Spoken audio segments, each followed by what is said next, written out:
नमस्कार। यह है फलक की कहानियों का अद्भुत संसार। किस्सा कहानी, कहानियाँ जिनमें हम लिखते हैं खुद को।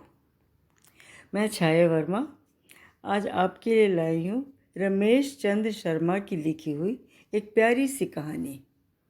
शीर्षक है कबाड़े की साइकिल। इस कहानी में एक बच्चे का किरदार हम बड़ों को नतमस्तक कर देगा। तो सुनाती हूँ कबाड़े की साइकिल। मम्मी, कॉलोनी के सब बच्चों के पास साइकिल है, एक अकेला मैं हूँ जिसके पास टूटी हुई साइकिल भी नहीं है। 5 साल के मोनू ने रोते हुए अपनी माँ सुकमा से कहा। सुकमा अपने बेटे की बात अनसुनी कर घर में घुस गई। रोता हुआ मोनू भी पीछे पीछे घर में चला गया। मोनू का बड़ा भाई सुनील घर में पढ़ाई कर रहा था। उसने अपने छोटे भाई को समझाया, मोनू रो मत, पापा नहीं हैं। मम्मी अकेली सिलाई करके घर का खर्च चलाती है और मेरी पढ़ाई में भी खर्च होता है। लेकिन मासूम मोनू को अपने बड़े भाई की बात समझ में नहीं आ रही थी। वो तो दिन भर कॉलोनी के बच्चों की नई साइकिल देखकर ललचाता रहता था। उसका भी साइकिल चलाने का मन होता था। वो आंगन में बैठकर जोर जोर से रोने लगा।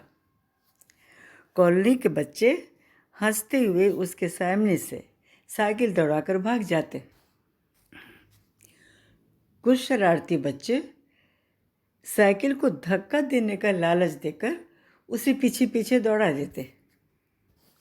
निराश मोनू माँ की गोदी में सर रख के रोता हुआ चुपचाप सो गया।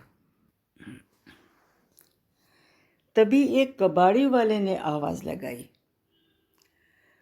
पुराना कबाड़ दे दो, पुराना कबाड़ दे दो। सुनील ने सुना कबाड़ वाला किसी से कह रहा था, ये साइकिल किसी ने कबाड़े में दी है, बहुत अच्छी नई साइकिल है, ले लो बहन जी, सस्ते दाम लगा दूंगा।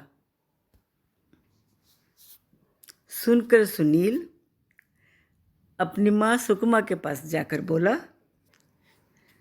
माँ, कबाड़ी के पास पुरानी छोटी साइकिल है, मोनू रोज़ जिद करता है, आज मेरी गुल्लक तोड़कर उसके लिए साइकिल ले दो।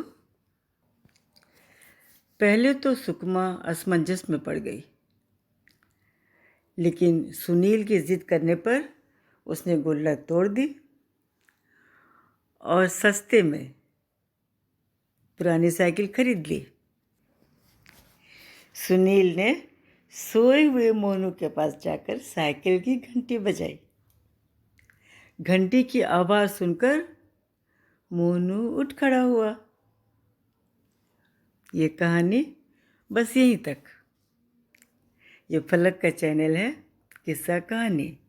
मैं छाया वर्मा। फिर मिलते हैं एक नई कहानी के साथ। नमस्कार।